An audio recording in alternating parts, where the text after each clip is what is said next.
Welcome to the Lost at Home podcast.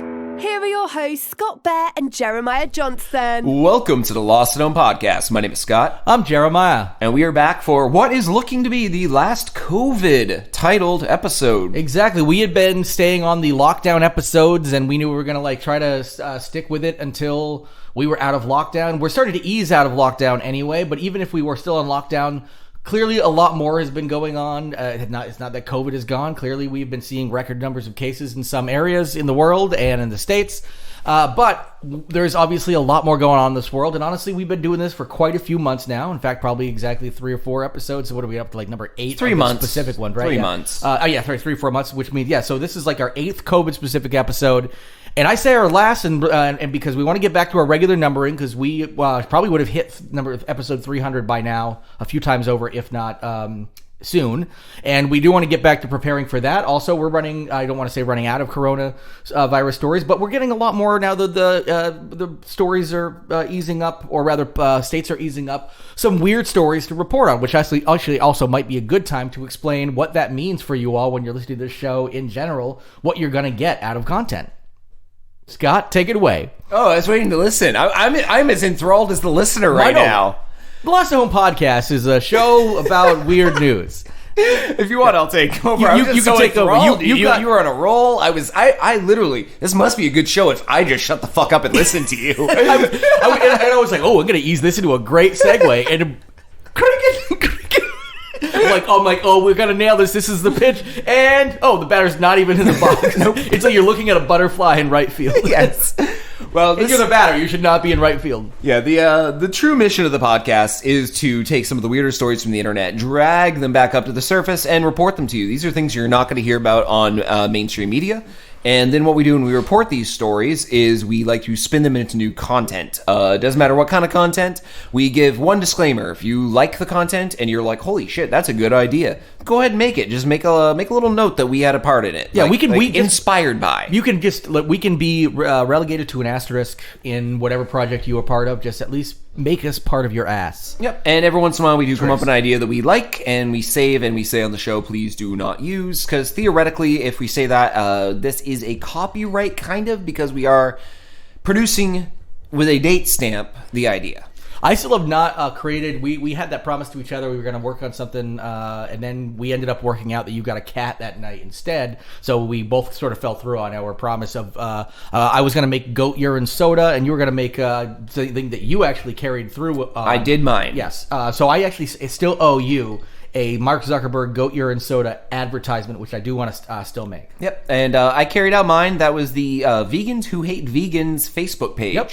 If you go to Facebook right now, please join the page. I've been shitposting on it, and I think I've done a good enough job. Jer read through my first 4 posts and actually laughed. So I don't think I'm doing it wrong, but I also don't quite know what I'm doing. So if a listener out there wants to hit us up on maybe Twitter at The Lost at Home, or, I don't know, send us an email at lostatohomepodcast@gmail.com.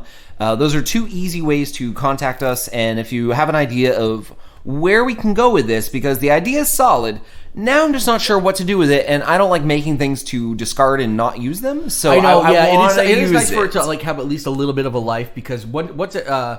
I'm really, I guess you would say bad about this, not good. I'm good at being bad about this one thing, which is getting an idea for a project, and then I purchase the domain name for it, expecting that to be a driver to make me want to make the project. Be like, I invested $15 into this, now I'll definitely make it, and then still never making it. That's why I have recently, we no longer own this domain, but for a while I owned the domain hotdoginabidet.com, and the funny thing about that is when I buy these weird ones, like 3 werewolves fucking a head of lettuce .com. That's another. The thing I love is seeing which one's bots, because bots won't take over every single one and try to sell them back to you. They'll be, but hot dog in a day, or there was one other one I had recently. A bot purchased it out from quote unquote under me, thinking maybe I let it lapse accidentally and would want to then buy it back off of them. And then they send you a thing saying, "Hey, you want to buy this domain, motherfucker," kind of thing. And I'm like, "No, I don't. If you were not a bot, you'd realize this is not a good domain." But it has 1 word in it. And you know how GoDaddy has these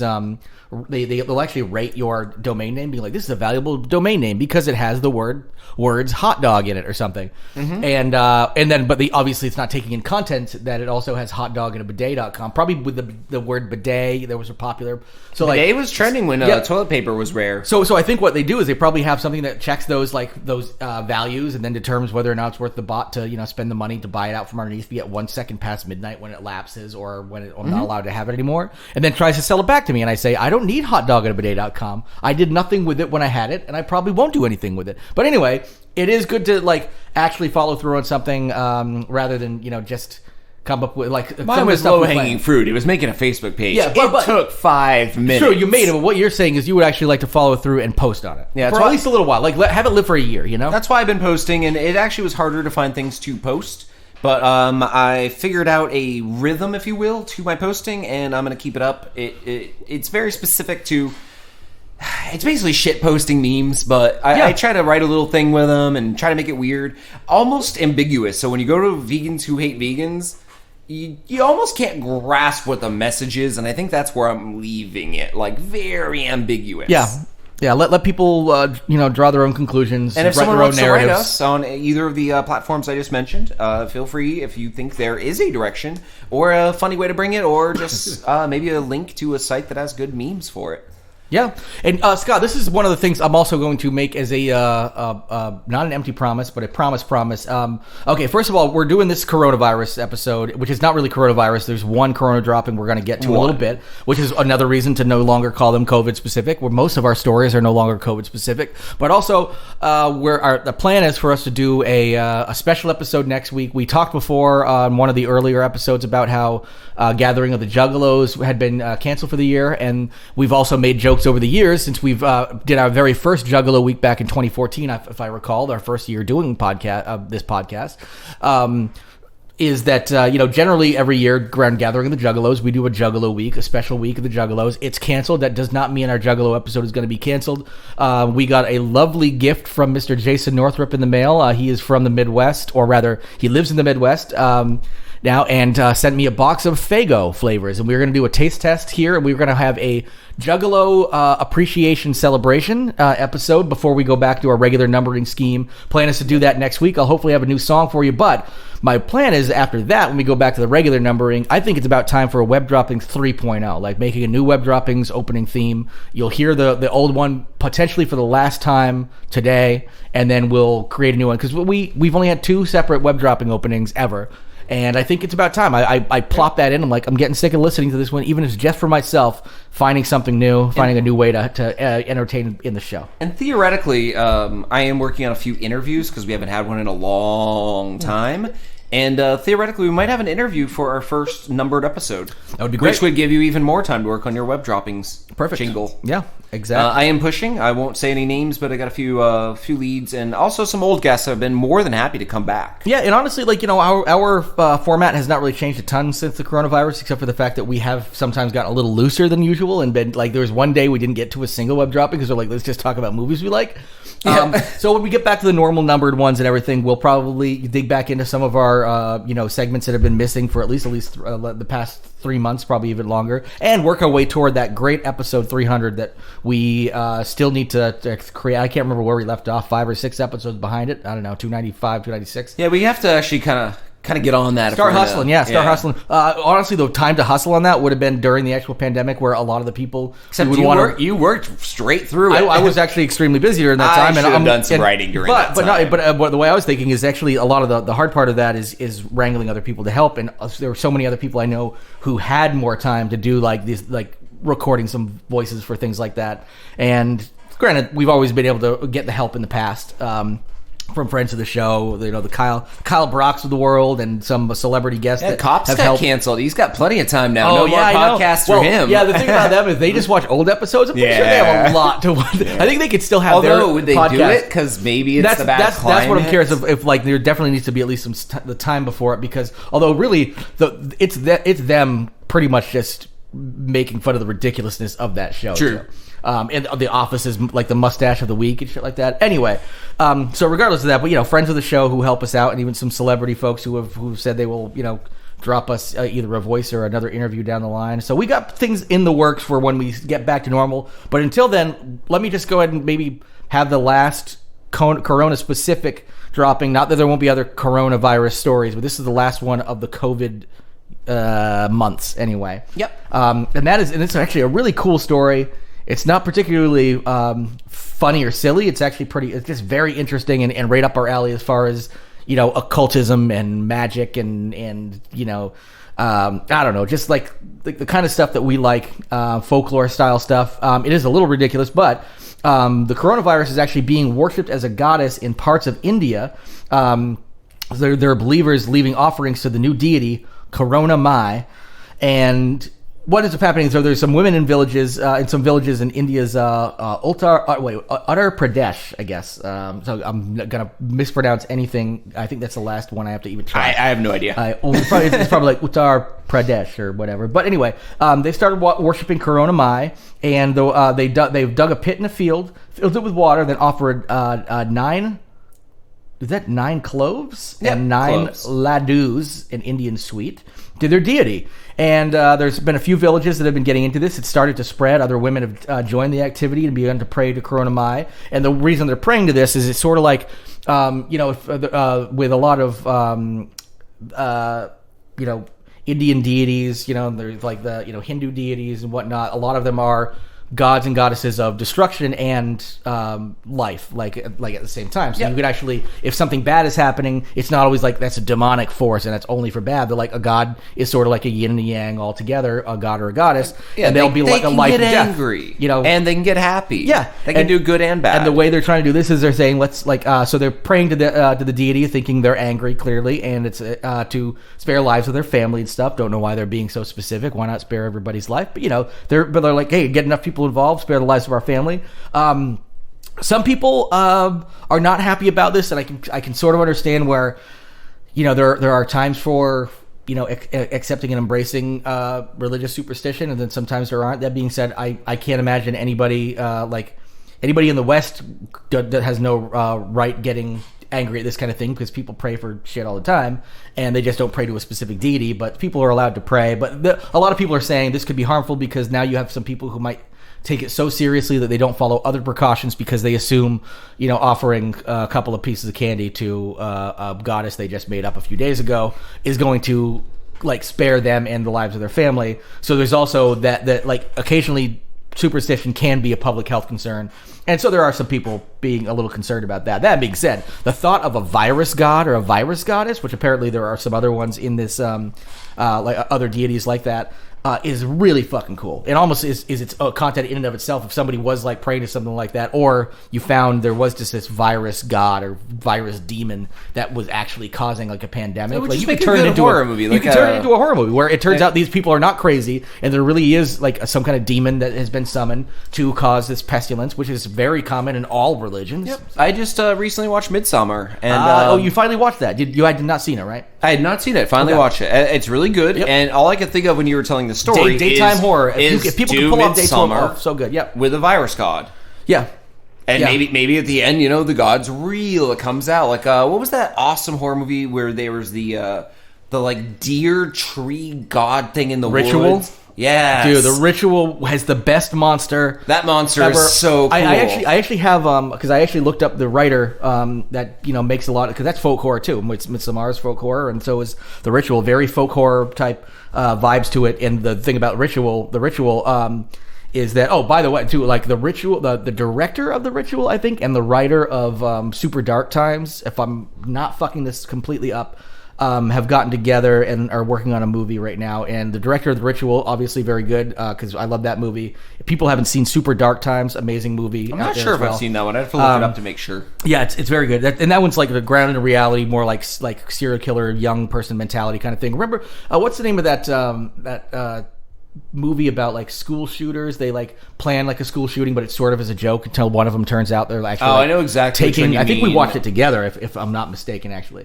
It's not the Poughkeepsie tapes. No, the Poughkeepsie tapes was fucking awesome. No, this one was where it was pretty much just two kids. They were jokingly planning out a school shooting, and the other one actually started carrying it out, and the other kid had to kind of react immediately, be here's my best friend. Surveillance footage from the school hallways. I think that's what it was. Yeah. Anyway, I'll try to remember. I just saw it pop up on a list recently, and I was like, okay, that. But But anyway, yeah. So there's definitely a lot of potential, or like in just this case, Midsummer, basically. But you just change the plot to include this and do a different story. But it's the same idea. Maybe some Westerners or maybe even Easterners. Doesn't matter where they're from.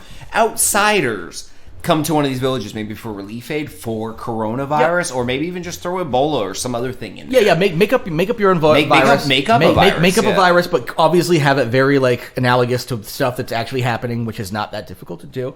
Yeah. It's actually not a virus this time. It's a god of Parkinson's disease, and it's a very earthquake-stricken region of Africa. Yes, it is. And the statue shakes from time to time.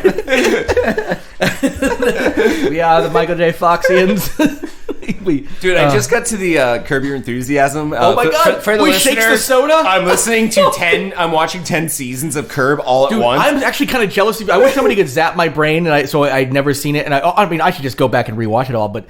I'm jealous of people who get to pick up a show with that many seasons. Like oh yeah, it's them. Amazing watching 10 seasons of Especially it. like I've never watched all of them like in a row like that. I watched a bunch of them. Probably I got into it pretty much season number 1. So sometimes I would wait 3 years between seasons. It's been on for 20 years, only 10 seasons. So like there's been some times where it's gone like for a while without us. The Michael J. Fox thing was amazing, but. When they brought him back for the Fatwa season, yes, and that Muslim guy's interviewing him, and he goes, "Would you like a soda?" And he's like, "No, no, no." And it's like admitted, you shook the soda on purpose. He's like, "Yeah, dude, it's so good." Anyway, but good on Michael J. Fox for having that kind of sense of humor of course to he does, a Parkinson's can of soda joke. Yes, he also knows like having that sense of humor about himself doesn't.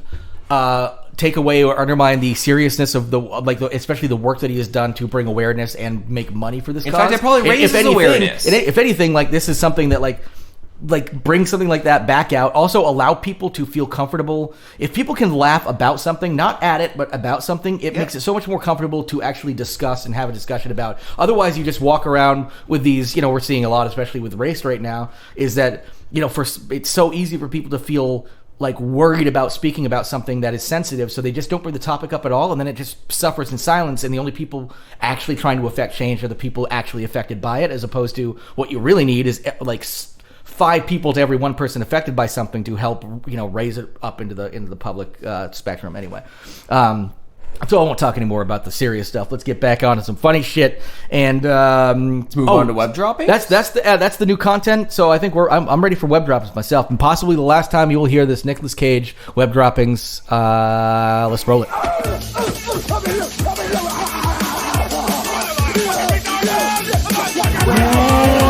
dropping 2.0. All right, so I brought this story to the table. Well, we're just going to throw a word at you you've probably never heard before as the title of this story. Assquatch.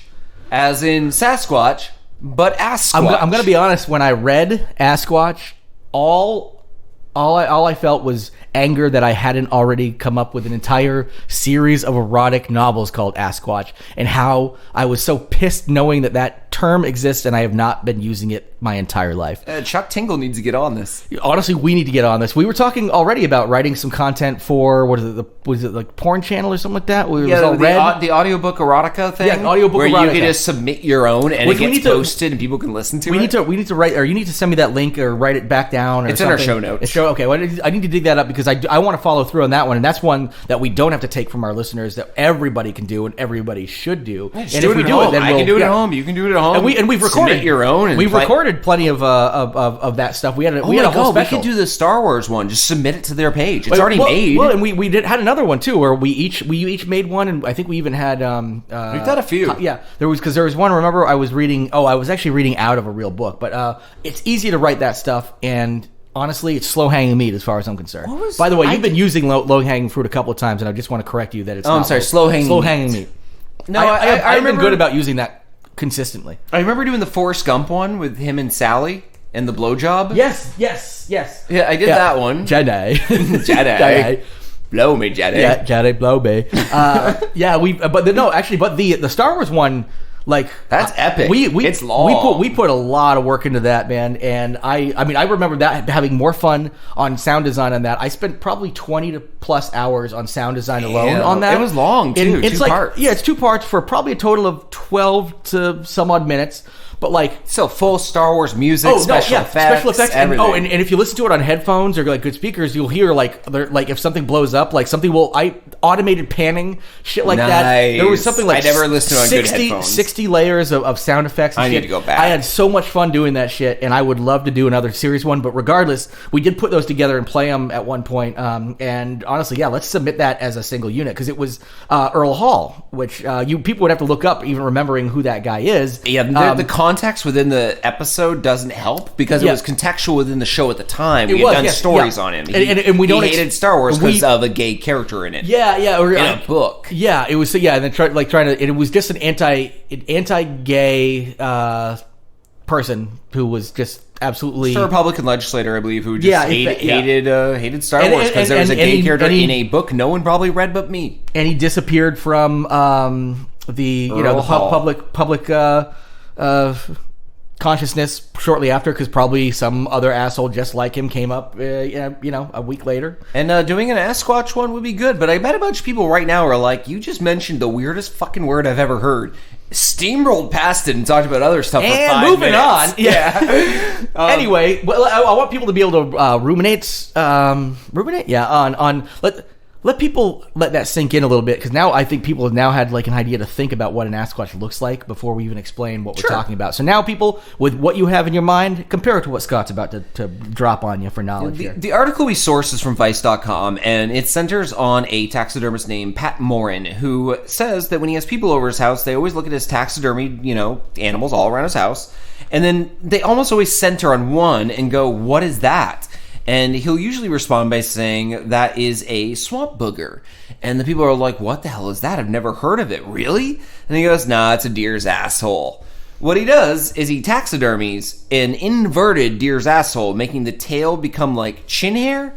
And then he reshapes the asshole into a mouth and then inserts taxidermied eyes. And that's pretty much all he has to do to make a horrifying face that looks at times like a monkey, at times like a monkey ferret, at times like all kinds of things. We're asked to just chime in and say, as well as Scott is doing explaining, that's a great description. Still, nothing is going to as good at any description we can give you. You have to look it up for yourself. I'll probably post an image or two, or even a link to this story on. I'll do it on our Facebook group. If you go to Lost in the Podcast Facebook group, that's where we talk. That's where you should post it. Yeah, we'll post it there. Yeah, I mean, first of all, there are like so many good ones here. There's also the process pictures, which I think are amazing. But there's this one right here that's one of my personal faves that I think should definitely get posted. That's one I'm on right now. Cool. That's but it's I'm showing Scott the picture. None of you can see it, but just think about how amazing this is. An Assquatch made from an Angora. Is that probably goat? It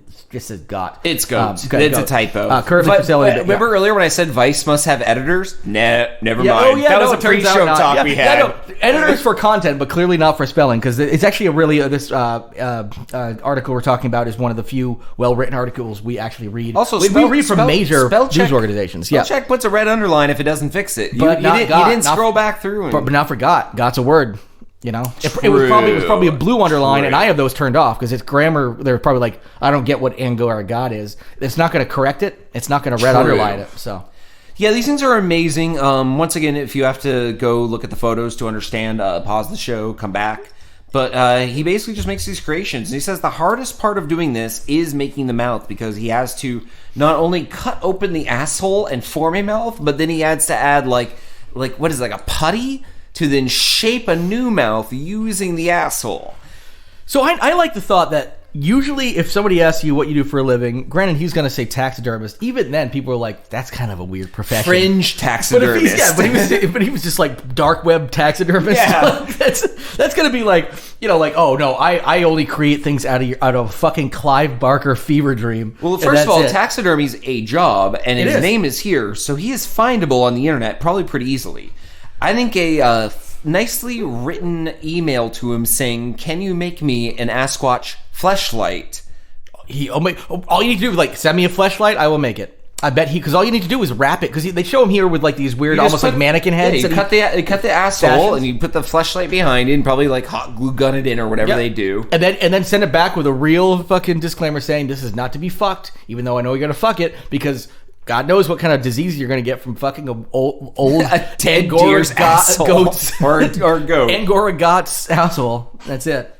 Yeah, these are amazing. If I had access to one, I hate to say it, I would buy it, and I would. I told you earlier, be expensive. They've got to be expensive. I'd mount how? It's the part of the deer you don't mount on the wall with a plaque. It's the throwaway part of the deer. Yeah, but the other stuff, all you have to do is a taxidermy and keep it as is. And granted, taxidermy is very difficult. This guy is creating art. So this is like an art piece now.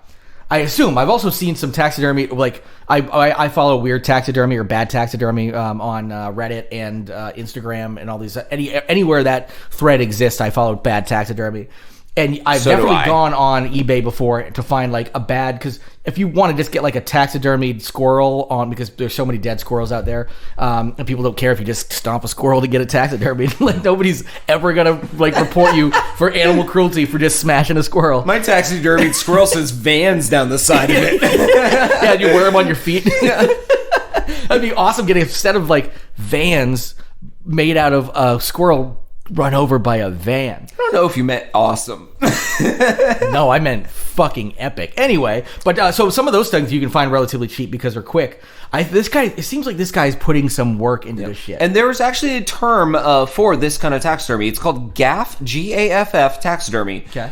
If you're thinking of what other gaff taxidermies might be, thinking this is a weird fucking thing, which it is, the jackalope or the Fiji mermaid are both gaff taxidermy creatures, and I've seen the Fiji mermaid in person. Well, and some of them I think, like I can't remember if it was and the I've Fiji, seen jackalopes in person. Yeah, but where the stuff is occasionally, like in these cases, the guy's not trying to pass it off as real or anything. But a lot of cases, they like with the Fiji mermaid and jackalopes and stuff, they were actually passed off at points as actual like folklore creatures of trying to actually like convince people that this was something that existed.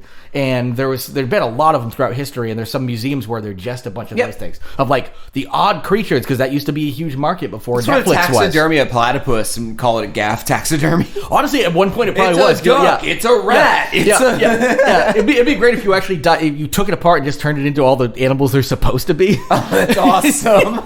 Just like a deconstructed platypus. Turn a platypus into 3 different species. Yeah, you're like, and these are what they should have been, and before God got fucking drunk. But actually, can I just show you Whitetails Unlimited taxidermy page?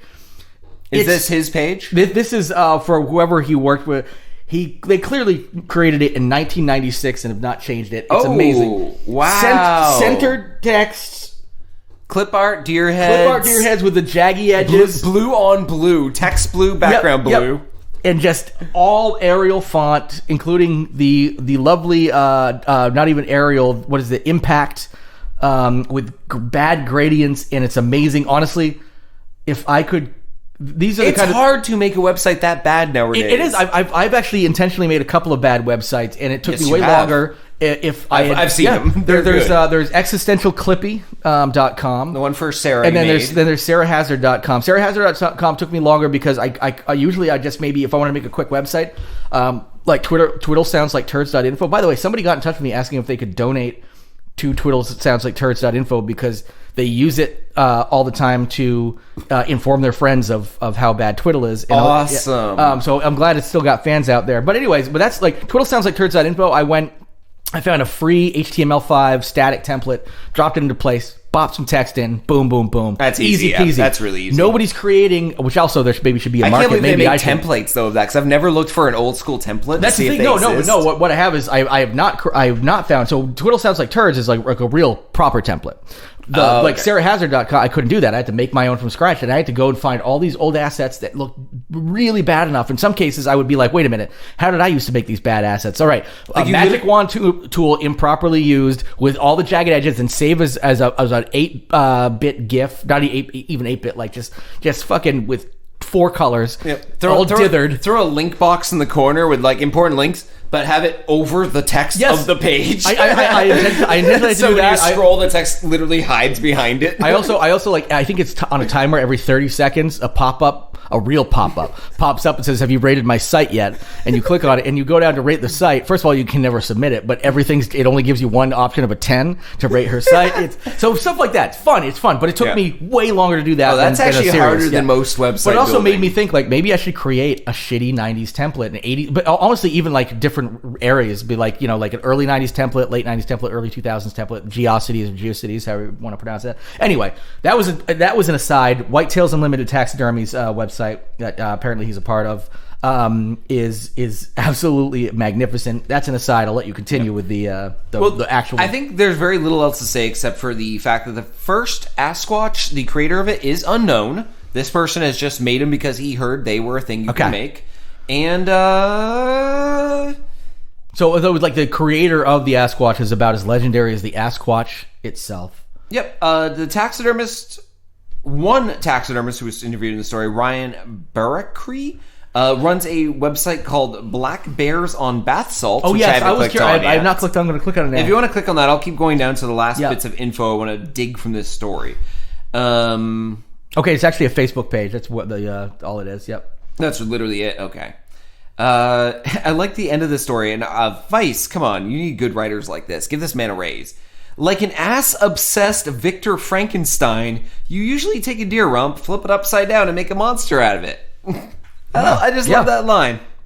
But yeah, there's a how-to guide on how to make an Assquatch if anyone's curious. It came out in 2006, and I believe it's on YouTube.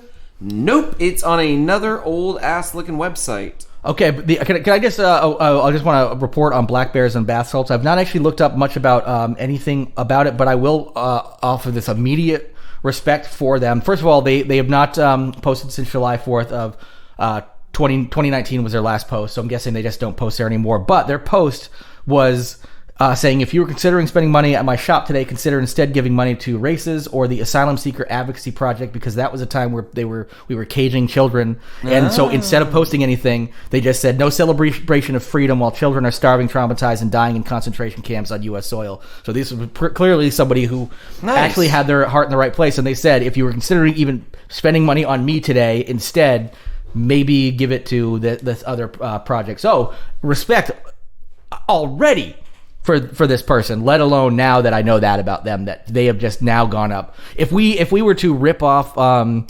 Podcast on the Left, and maybe what I'll do instead is submit this person as the hero of the week for Last Podcast on the Left side stories, because that's essentially how I'm feeling about this person right now. Okay. So. I do like that one of the two taxidermists interviewed in the article said, that's a cool quote. Sorry, I lost my place as we talk. I just like the thought of that being the quote. Where is it? And we're moving on. Actually, fuck it. Yeah, I'm good. That was a better quote. That was the quote. I think the only content we basically came up with was actually creating a Chuck Tingle kind of thing. Assquatch, yeah. I mean, I think that pops up right off the bat. And honestly, I think you and I should both, maybe we collaborate in the same way we've done before. We each write, we read an outline together and then each go our separate ways to write segments, like we did with the, or we write our own separate, short ones. Our own separate Assquatch ones. You could have a haunted Assquatch that comes to life and fucks you, or you find one in the wild that's alive and real. Mine's. I think already I'm definitely going to have it more of a Scooby-Doo parody of like the Scooby-Doo gang looking for Assquatch. Okay. So I've got mine. That's my take on it.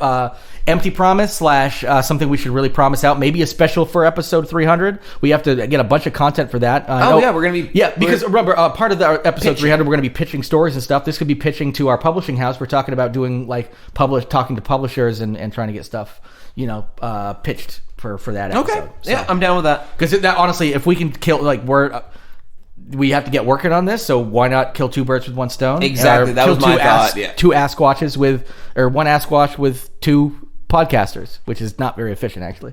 That's just two people hunting something.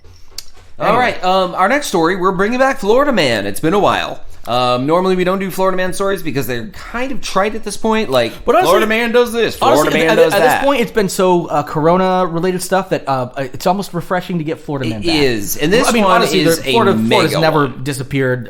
They've been doing crazy Florida stuff anyway, but now we're really... Man, you get Florida Man pent up, and then you let him loose on the streets, and this is the shit that happens. Honestly... This is the story. I actually have not even read the story. I've just read the headlines, and that's about it. All right, this is the story of 23-year-old LaHorace Pickett Jr. And once again, this story comes out of Escambia County, Florida. All right. It all began at the T&W Flea Market on North T Street at 11:17 a.m. What doesn't start there? A.m. What doesn't start there? That's where all crazy shit starts. Flea market. I love flea markets. I actually you find some fucking weird love- fucking shit at flea markets. Love flea markets. The bigger the flea market, the better. All right. Witnesses told deputies that Pickett jumped onto a coin machine. Can I pause here? What's Yes. a coin machine? Is that like a coin star or is it like a traffic meter? What do you think a coin machine is? When saying that, I immediately think of Coinstar. Yeah. Yeah, I think two things. Two things to use coins in. Traffic meters, or parking meters, Yep. and coin stars. Yep. Okay, so moving on. Like real coins. Not like you went to an arcade. Now you got a bunch of arcade tokens. You can't use it at arcade because you just. Oh, you can jam up parking meters with them. Yeah, that's right. Just feed them till they die. Foot the power, like a fucking real hard ass rap song with you just jamming bad coins in a fucking parking meter. Foot the power. Yep. All right. He jumped onto a coin machine and started punching and kicking it. People inside a nearby diner said Pickett then got on the ground, exposed his penis, and started screaming.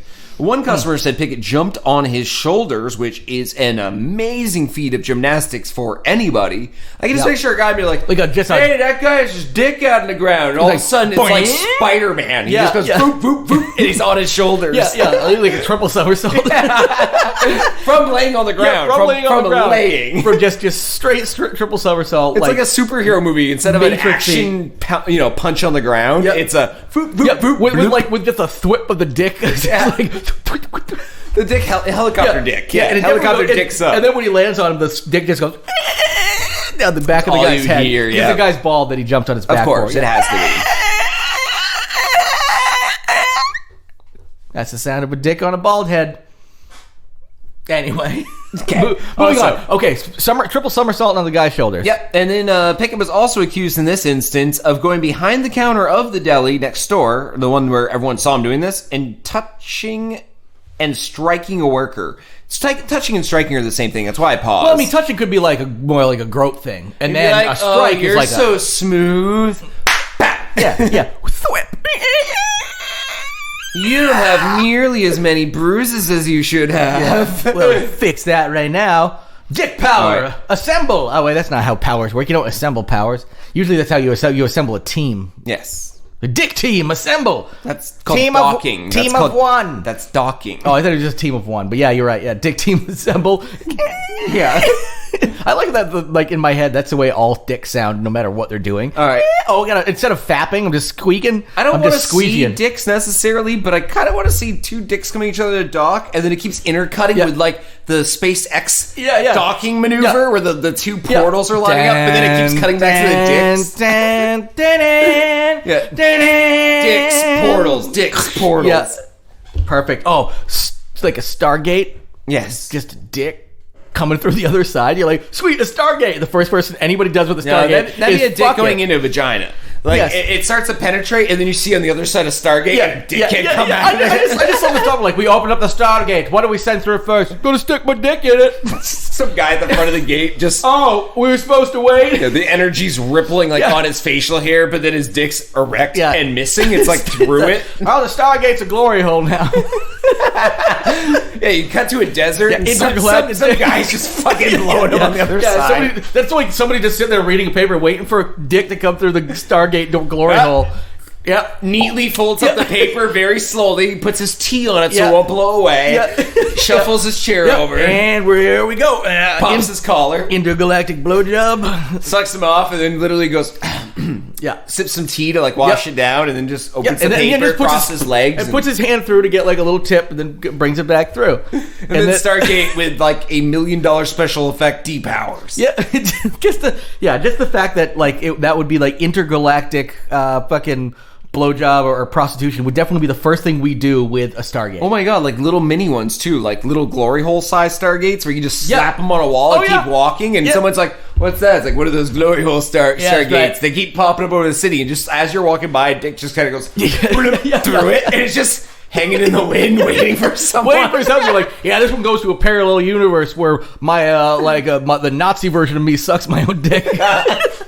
Yeah, that's the one where World War II was won by the Nazis, and it's me walking around with a Hitler mustache, sucking my own dick. I love the way that little grooming mustache fucking feels on my dick. Like I got a doorway where it's say 3 or 4 inches above your head. You put a little glory hole Stargate up, so the dick just comes down as you walk through. It just hits you in the head. Yeah, Stargate prank. We already got our content for this one. On that one. A Stargate prank show. Yeah. So good. But just with glory hole size dicks. Definitely sounds like a Rick and Morty type, a little lower brow Rick and Morty concept. No, it would work. Okay, yeah, actually would. Yeah, I just finished their latest season. It would work. They're plenty low brow. They would put some real science in to make it complex. A good season. I have not seen the new season. It's so good, better than the previous ones. And all right, so we left off where he touched and stroked. Yes, stroked. The past tense of striking is not stroked. Yeah. I got to do a mental check on that one. Struck, that would be good. Struck, not stroked. Yep. All right, so essentially he hit somebody. Yeah, so the arrest report then says that Pickett left the diner. He took his clothes off in that exact same parking lot, got into someone's random car. I'm going to take my Stargate and leave. Well, he's naked when he gets in this random car, and he steals the car. When deputies arrived, they found a pair of blue shorts and plaid boxers on the ground, and they also said they found a backpack with a gun inside. More on the backpack later. Okay. His backpack's got a spin-off. We're ready to go to the backpack. We are now only 15 minutes later when he arrives at a 71-year-old woman's residence. This is a few blocks away. He drove up to her house in the stolen car and confronted her outside. She says he grabbed her by the hair, tried to kiss her, and then picked up a piece of concrete and threatened to kill her. Oh, it's usually my opening move when I want to, make something work. Kiss, threaten to kill with concrete, get married. You forgot pull hair at the beginning. It's all steps. Yeah, you gotta follow the logical progression of a relationship. Yeah, that's the foreplay. Yes. He then broke into an RV that was on the same property where a man was living in that RV. What the fuck, Florida? Got an old woman's house and her driveway's an RV with another dude living in it. Yeah, apartment complex. Yep. Yeah. An apartment complex is an RV parked in somebody's front yard. Yep. The Pickett then stormed into the RV naked, picked up a brick, and threw it at the dude living in the RV. This guy's all about just using his surroundings for weaponry. I like that. Like, piece of concrete, smash him. He'd be great on Naked and Afraid. Yeah. He's like, I've been naked and brave my whole life. They let him out of the van or the Jeep at the beginning of the episode, strips naked, picks up a rock, screams running into the woods, comes back with like a deer. Just like over his neck, fucking one. He's already got an Assquatch made from the remnants of it, used as a fleshlight. And, some fucking squaw he's pulling behind. That's what I want. Boss mode, Naked and Afraid. Somebody just rules it. Like the Jeep hasn't left. No, just a meth Florida man just fucking zipping in, running faster than the Jeep beside it. Into the woods. Yeah, oh my God, that's great. More new content. He's already carved antelope antler knives. Yeah. Stabs the side of the vehicle like T-1000 in Terminator 2. And this is within 1 minute. 1 minute. He's gone in, beat 3 deer to death with whatever rock he found lying around, carved the antlers into knives, and now has shredded the vehicle. And then at the very end of that segment, he grabs the naked woman who's with him, bends her over like those World War II sailor pics of coming home and bending the woman over to kiss her, and pauses, and she's like, "Is this the part where you say, 'Give me some sugar, baby'?" And he just goes, bites her on the cheek, just bites her on the cheek, takes a chunk out, drags her by the hair into the woods, and all you hear is like a scream, a thud, and then you see like a little campfire spring up, and comes back with her antlers carved. Wait, women have antlers? What? None of this makes sense. Wow. Best season of Naked and Afraid. Naked and Brave. Naked and fucking crazy. This is all 5 minutes of one episode. They're like, we're not topping this. This better be the season finale. Next one, they get out of the van. They're like, so should we go down that ravine or should we go to the high ground? And literally people are tuning out nationwide like, if he's not gonna fucking murder people, take out a Jeep with antler knives. They turn to the spin-off this guy has, which is gonna go like across the screen with some bloody carcass of something he carved. They just attach a GoPro to his head and it's just him. Yeah, dude. Naked and Afraid is now just this one methed up Florida man And we running just around. watch him for an hour every week. Yeah, and it's a random hour. You get to pick as the viewer. Yeah, it's like the Netflix Choose Your Own Adventure specials. Yeah, the only network that allows it on is like, now the live leak exclusive. I watch him at night while he's sleeping just for the night terrors. For 1 hour of him having night terrors. I'd get so high and just watch that. Every once in a while he rolls into his own campfire that he didn't put out. Even I would like it if night terrors were him like saying something like in like real regal speak, like, "Oh, no, thank you, pass the cheddar." But and he freaks out first, and then says, "No, thank you." Like clearly, like parts of his past life, this very proper past life that he fucked up. He's part of like a like aristocracy or something. And then at one point, someone would like because you can choose your own adventure 24 hours a day, 7 days a week on Netflix all the time. Yeah, you exactly. Just pick. Yep. You find a moment where he's just on his cell phone and he's like moving money from one bank account to another and stuff. But still, it's jerks off to something, but it's like something you wouldn't jerk off to, like like a meal prep from recipes.com. It's actually the drone footage of him looking at his own phone, He's just I can only jerk off into infinity. Yeah, it doesn't work. Turns into an infinity phone. Watching himself jack off 1,000,000 times. Getting smaller. Yeah. And then he literally takes the time to password lock his phone, hide it under something, and then start running around the woods. I just like the fact that he's clearly we've just made him into this very like primal like individual. Well, clearly he is.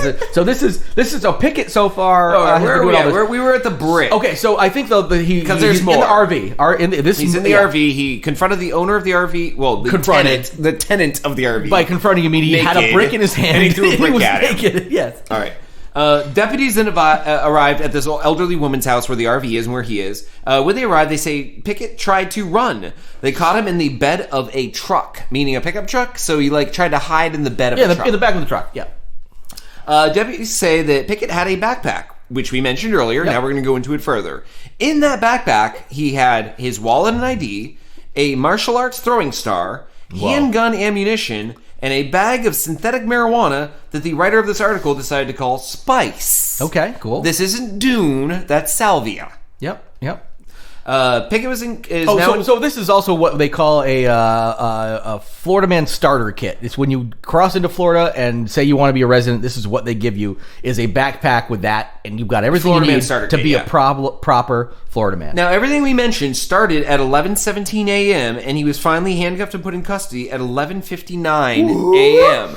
That is 45 minutes he did all of this. Yep. Now, that totally tracks with like our idea of how he would just be like within 1 minute. Yep. Fucking 3 deer. Somehow something he's already fucking impregnated has a little baby version of him.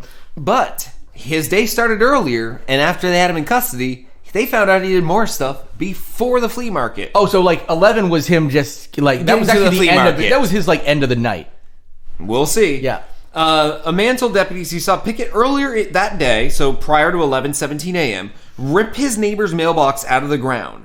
Another witness said he was definitely going to use it as a weapon later because he's like, I'm just using my surroundings. Another witness said he saw Pickett break through the front door of a house. A woman who lives there was at work at the time, and they investigated for a burglary, but found that he just broke open the front door, went inside, smashed her TV, and then left.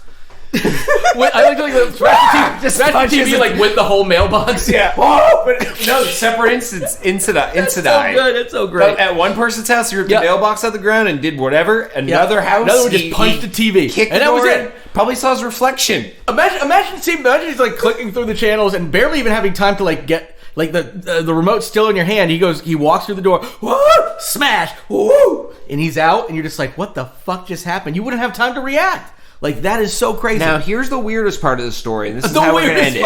Oh, we're not done. This is the weirdest part of the story. Okay. The house with the elderly woman that he tried to kiss, pull the hair, throw the brick at the guy in the RV who was the tenant in the driveway, that was listed as his legal residence. And with him, that's his home. But they never once said that was someone who lived there. They just said a man attacked us. So there's a discrepancy in the story. Okay. The arrest report does list Pickett as homeless. Okay. So he might have at one point maybe had that as legal residence. At one point in time, and maybe then that's why obviously he that's went back there. Was he remembered it being his home, and now somebody else lives there? Yeah, and he's like, bad TV. Splash. No, it wasn't that one. That was the TV. It wasn't the TV one. Yeah, it was okay because he's broken into 6 houses by now. Yeah, so. And he also has a criminal history that includes robbery and battery charges. Yeah, he's done all of those just in this 45 minutes, so it's not a very big surprise. He was very adept at all of this. The fact that he could do it so efficiently that I'm not surprised that he's had a few practice runs. I am not either. That wraps up that story. So do you want to move on to, I think, what will be our last story? Let's do the last story, which I think is... I like the air beaver story, personally. Yeah, let's do that because I think it'll fit the time we have left. Yeah, and it's just it's a real lighthearted story. It's good to end on that note, I think. And, yeah, let's do that. Air beavers. Yes, Idaho really dropped beavers with parachutes from airplanes. And this story... Did you check the date? Well, I mean, this is talking about like an older thing that they had done from ages ago, but the story was posted on June 12th. So this is more of like a historical, less of a web droppings, but more of, from what I understood reading it, was just kind of like a weird discovery. And what ended up happening is there was a project that was actually filmed. We're going to be talking about it, called Fur for the Future, and it was lost for over 50 years. It was discovered in 2015, released to the public, and was recently rediscovered and mentioned in this article that came out recently. So I believe the thing they're talking about happened in like 1948, but it's this little trigger, like piece of history that is just so fucking hilarious to think about them using it. And this was Idaho that this occurred in. Yeah, from what I understand. And this started near the end of World War II, where people started flocking to a lakeside town of McCall in Idaho, and they started building family homes, vacation homes, and businesses. Shortly after the war ended, the city found itself with a rodent problem. There were too many beavers, period. A whole colony of beavers. They've been in, first of all, they didn't find themselves with a rodent problem. The beavers found themselves with a human problem. And humans like, we don't want beavers. And beavers like, we've been here forever, man. What the fuck? They've been in there for centuries, actually. But of course, when you get beavers in a place... beavers, especially at this time, like everything's probably made of wood and whatnot. They're gonna start fucking your shit up. They're like, "Oh, sweet, thanks for chopping trees down for us. We're gonna like chomp some of this stuff out." They're notorious for fucking shit up, destroying property, destroying. That's why when you find a beaver colony, like my dad's house, there's a beaver pond. It's actually beautiful in its own way because of all the crazy thing, and you can see the beavers, but they got their own spot. You just don't fuck with them. Let them tear that place apart. I've gotten close to beavers in the woods of Washington, and where you're from. Yep. I used to live there too. Yep. And they bark like a dog. Yeah, they bark at you harshly, and they like slap their tail to like scare you off and shit. Which honestly, I'm not going to get close to them. They're as big as a corgi, take some videos, or actually. As big as a corgi is a small one. They can actually get as big as a big I was going to say, dog. like the one my dad and I saw just recently, because they're hard to like see even like roadside. Usually they're deep in, but like you'll see them pop their head up or whatever. And these things good 30-40 pounds. Like these are not small animals. Yeah. So the Idaho Department of Fish and Game came up with a unique solution, which was to take the beavers and remote drop them into other parts of Idaho where there's no people. Okay, so I understand the relocation. The fact they're like, let's do it by airplane, because they're also like... I feel like they were bored. Because I'm guessing what ended up happening, when they say parachuting out, I would love to just picture each one with a separate parachute. Parachutes. But damn well it was a large cage, probably parachuted down, boxes. and then yeah, exactly, boxes, and then it broke open, and they could, they open up, and they were able to actually like release them. But I do like the thought of individual fucking beavers just being dropped from an airplane, especially if they dropped them in the wrong place. So you're like, it's a nice quaint neighborhood, and all of a sudden you just think you're getting attacked, especially not long after fucking World War II, and everybody's thinking, Hawaii. What the fuck am I thinking of? Pearl Harbor. Yes. Everybody's thinking about. They're like, oh my god, what's happening? The fucking. It's like the long game of terrorizing your enemy. We're going to introduce a non-indigenous species, an invasive species. We're going to destroy your ecosystem with toads and rats you don't have. Honestly, it's a great way of biological warfare. Everybody thinks of slow, biological though. warfare being decades. Like viruses and stuff. This is something real tricky. So now, my only question is, the Idaho Department of Fish and Game has a good moral compass. They decided not to kill the beavers when they easily could just pop them. They decided to airdrop them, right? Yeah, right. So now, where did their morals get screwed up when they decided, let's not drop the beavers with parachutes because it might kill them. Let's test it on guinea pigs first. Right. So they airdrop guinea pigs in to make sure it would survive the fall. And after they I guess those guinea pigs... also, guinea pigs don't weigh as much as a beaver. How many guinea pigs do you throw into a crate? And is there a weird, wild guinea pig population in Now, the Idaho? that's actually they're actually feral. They're actually like the size of capybaras now, Yeah. which are the fucking giant guinea pigs in South America. Like you just dropped hundreds of guinea pigs Yeah. to test the parachuting process. Yeah, people are like all the beavers coming up dead. Yeah, and it's like why guinea pig swarms run over a live beaver and leave the skeleton in their wake. Also, great new content if it was something like that where people did like drop something that's not supposed to be there. Well, I mean, plenty of like I love when animals attacks horror movies anyway. But having one like that would be awesome. I want capybara style, but like they showed Hogzilla on Shudder last night on Joe Bob's Shudder. Not Joe Bob, the Last Drive-In on Shudder. That people on Shudder had been viewers for Shudder had been wanting for a while because Joe Bob is in the movie, even though he's like, I'd never want this scene. The public outcry was such that they finally showed that last night, and it reminds me of something that could definitely be in one of those B fucking bad, 3.2 stars on IMDb or rating on IMDb kind of shitty horror movies like that. Think like Zombievers, but actually try to make it good like Birdemic or something, but just have it fail. That's the way I want to see this movie. Are there any? I really want to guinea pig. I'm looking up right now, and unfortunately, that very famous Asian horror movie Guinea Pig, with its sequels, dominates the thread when you look for a guinea pig horror and by the way, anybody out there who thinks you're going to get a guinea pig movie watching those, unless you're really in for like August Underground style extreme horror, pretty bad, yeah. which is pretty much all. It's just under True Gore, which I would never watch. But I still don't even like. I don't. Even, all it is them chopping up a woman on a table for about an hour. All right, I got one on Netflix. Although not America, I couldn't get the link to open to my Netflix. Oh, so that means it's foreign. But here's the beauty of it. I actually found out. So I still have an old VPN on this computer I'm using right now so because swap your Netflix because it was something I had to test for my boss, and it turned out they had this thing where like if you bought one, I bought like his, but I wanted to test it out on my own. And you got one free. So I ended up getting it an entire. It was like a 3-year plan that was like $100 like purchase. That's like awesome. Price. 3. I never use it, but I actually found out the other day. I was like, oh, can I actually use this? So I turned it on to, it was like Australia. I was like, let me choose another thing in Australia. I went through Netflix. Like all the Miyazaki movies are like streaming on Netflix Australia, which I love. So I was like, oh shit, I got to start paying attention to the differences in these. Unfortunately, it doesn't work with Prime, but it works with Netflix. So I'm going to start paying attention to that. So in other words, we could definitely watch it. This appears to be an Indian. Or pirate it. This appears to be a movie from India.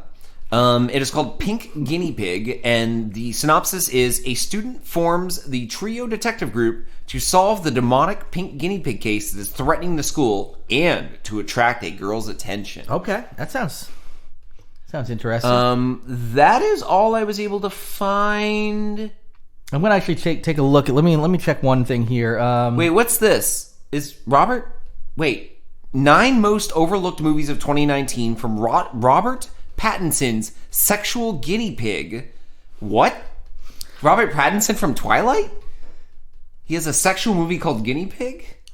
I'm curious if sexual guinea pig. I mean, I'm guessing that has to do with like a test subject. Yeah, sexual of course. Yeah, test that's subject. the problem too with typing in guinea pig and that's actually when with Guinea Pig, the Japanese horror movie. I think it was Japanese, right? It's not even called torture porn. Nobody really gets tortured. They just get chopped up and it's somebody just demolishing a body. Anyway. Yeah, I guess it's going to be really hard. Oh, wait, what's this? Guinea Pig Mermaid? I'm even looking at wait, capybara. That sounds awesome. What is that? Hold on. That has to be like a bad... Guinea Pig Mermaid in a Manhole is the name of a movie on Amazon. Wait, what? Guinea Pig? Not on Amazon, but you can buy it through Amazon. Guinea Pig Mermaid in a Manhole. And He Never Dies Double. Oh. Or He Never Dies double feature on DVD. Hold on. Guinea Pig, Mermaid in a Manhole apparently is part of the Guinea Pig film series. The Japanese Guinea Pig film series. Because I do know that it's a series. Damn it. So apparently that's one of those as well. All right, so Guinea Pig 2, Flower of Flesh. Let's see. Again, a lot of you people out here do not want to see any of these Guinea Pig movies. Unless you're I'm not going to judge anybody who wants to see these movies. And it's not like watching, Best Gore or Live Leak. There's another one called American Guinea Pig, Bouquet of Guts and Gore. Yep. Oh, yeah. American Guinea Pig series was So what I'm saying, I guess, is our new content is a guinea pig horror movie, but it's about the cute real one, ones, and the titling would be so fucking difficult. You couldn't use the word guinea pig in the title because it's so dominated. That's why you almost want to but then I also wouldn't want to use capybara because people don't necessarily know how to spell it or know what it is. But honestly, maybe you could create like a real guinea pig one, and you could actually almost piggyback off of that part of a horror movie. Because honestly, make it through like Trauma or something like that. Get just the right kind of backing, and then that's it. Yeah. There's a horror movie called Horror and Hamsters. It's an anthology film. Hamsters would be the next best thing. Although, man, there's something about guinea pigs, especially that you can make that psycho sound with them. No.